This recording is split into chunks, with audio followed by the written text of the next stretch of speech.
Indian economic updates.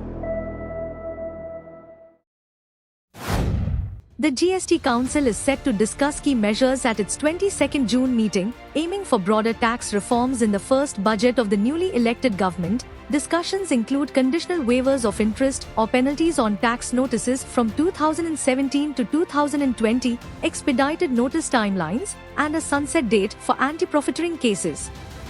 These changes aim to reduce litigation and improve business ease, benefiting sectors like online gaming, insurance, banking, airlines, and shipping.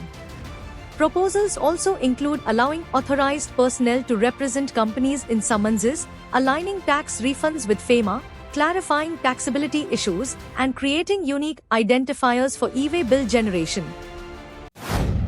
The Union Cabinet initiated its 100-day agenda with several decisions, including a 5 to 11% increase in minimum support price for 14 kharif crops, particularly oilseeds and pulses.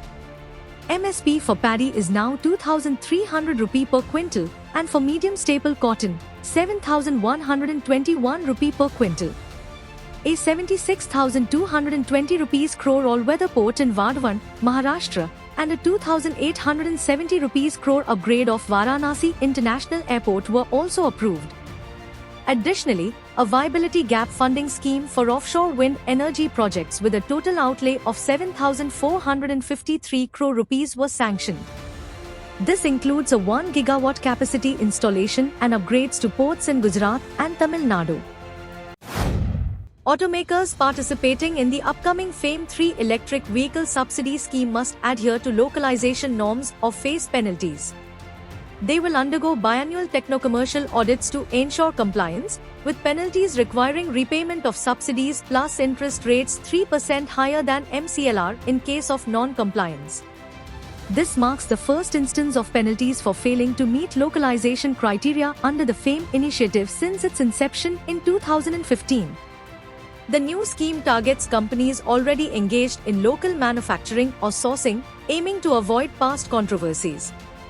With an estimated 10,000 crore rupees budget, FAME 3 aims to boost sales of electric two-wheelers, three-wheelers, cars, and buses, emphasizing the development of a robust local ecosystem. The rapid expansion of global capability centers in India, providing technical, operational, and research services to multinational corporations, is a significant economic multiplier.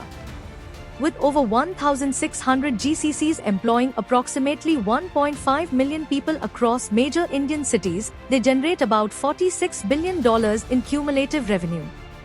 This marks a substantial increase from $20 billion generated by 1,000 centers in 2016, with forecasts projecting GCC revenue to reach $100 billion by 2030. GCCs not only drive economic output across real estate, IT, and professional services but also stimulate sectors like retail and hospitality through robust employee spending, reinforcing India's economic fabric.